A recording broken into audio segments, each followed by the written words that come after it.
So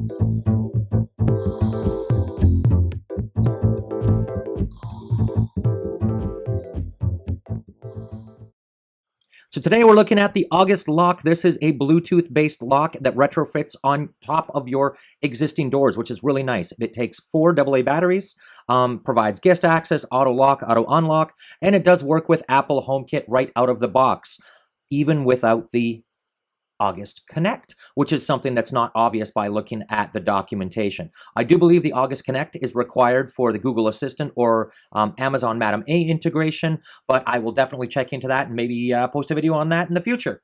So let's take a look.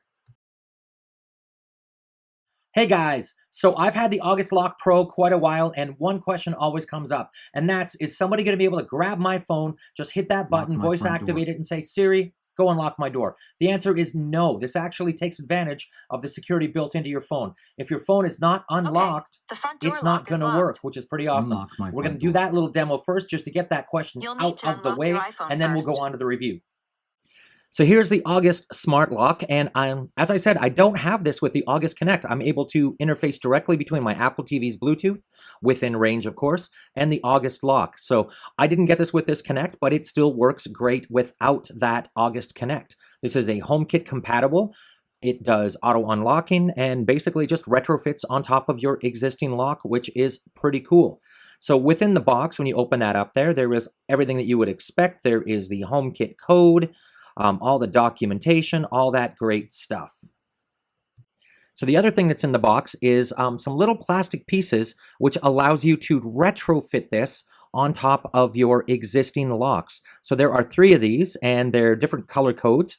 This was actually an extremely easy install. They basically just slide in on top of your existing lock. They go right within that little round dot there, and then those 2 clamps simply clamp down and lock onto your lock, and you're good to go. So again, this has the HomeKit code on it on the inside, which is always nice. It is 4 AA batteries. These last approximately 6 months, so I've had to change these a couple times, but I've really had no problems with this. I think I've hit one scenario where the lock kind of locked up, so it's always good to make sure you have an extra key somewhere hidden. Maybe, you know, leave one in your car, leave one somewhere in the flower pot or whatever. So when we see this actually installed, the metal plate, that is also comes with the August lock, and you can see that little green, the green tab there. That was the one that was missing, of course, because I've already got this locked on. So we'll try to get this back in place. So this kind of snaps down. The 2 arms on the side snap around to tighten the lock in place, and then it just kind of works from there. So if we flip over to the app, you can see here this is already set up. It was extremely easy to set it up and connect it to the app and HomeKit. And then you just push the button, green is unlocked, red is locked.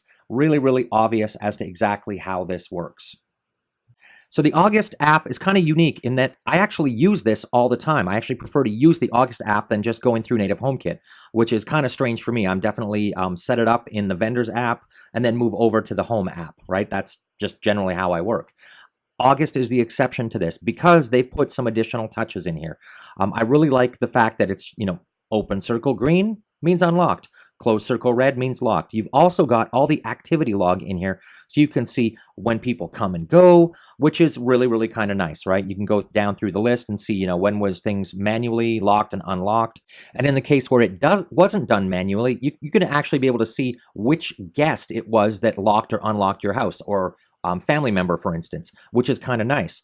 So from a guest standpoint, this does require them to have a mobile phone, so that at least every time I've done it, that may have changed in the app, but I don't believe so. You're going to need them to have a phone where you can email or SMS that contact in, and they are going to need to install this application. There's really no way around that. But once that's done, your guest will have access to your house basically as long as you let them, which is kind of nice because you can say, I'm going to let you guys stay here for a week, and then boom, you're done, right? And the other thing is, for a guest, you can be, when you invite someone, they're either a guest or an owner. The guest is going to have limited privileges, which is also nice. They cannot use auto unlock. They cannot invite or remove other guests, right? So you really have a lot of control. And when you want to remove someone, you just delete them away. As far as the lock settings, there's some other nice little touches in here. You can change the the house owners, as I said, you can change the picture of the house. You can look at change your lock sounds, smart alerts, right? So the smart alerts, it does say it requires the Wi-Fi bridge. I've actually seen that this works with no problems. Without that August Connect, it works through my Apple TV, which is kind of nice. Again, auto unlock, I don't personally, or auto lock, I don't enable. The auto unlock, this will set up, and this will use geofencing. As soon as you're out of that 200 meter range, it basically sets you to unlock, and then it will unlock it back and forth. This actually works great, and it's a really cool feature when your hands are full with groceries. It's not 100%. I will let you guys know that, right? It doesn't work all the time for me, but it works well enough that I'm happy with it. This is Bluetooth based. So that's the other thing, is you need to leave Bluetooth turned on your phone. So be aware that's going to affect your battery power. Of course, you've got your HomeKit settings available in here as well. So you can kind of modify the Siri name, what home or room it's going to be in the home. Honestly, we're not going to do much in here as far as manipulating the lock with HomeKit. You've got your calibrate, which you're going to need to do if you when you first set it up, to make sure it knows what is an unlock state and a lock state. And basically, that's it. Let's take a look at the Apple app. So as we move over to the Apple app, there's really not much here. You can lock the door if you want. You can go into it, check out the details. Of course, you've got your status and notifications, so you can kind of allow the modification of those notifications by, who's home. Maybe I don't want any notifications when somebody is home, when I'm home. So you kind of have a little bit of some knobs to twist here, right? So that's kind of nice. But honestly, it's very, very simple. You just basically flip down to unlock or lock it, flip up and down. So it's very similar to a light. And as you can see, the lock locks there. When it goes gray, it's no longer active, which is kind of cool. As far as automations, there's really not much here. You might want to do something like turn a light on when the door is unlocked, turn a light off when the light is off, those kinds of things. This is one of those devices that I know not everybody wants. People don't trust it yet. They think it's insecure, those kinds of things. But honestly, the convenience, it makes up for it in my mind. The security is really good. That's one thing that Apple has really done in HomeKit. I'm not that concerned about it. In fact, it would be far easier to throw a rock through my window than it would be to try to hack through this lock. So I'm not concerned about that side of things. What do you guys think? Are you concerned about putting a smart lock on your house? Let me know in the comments below.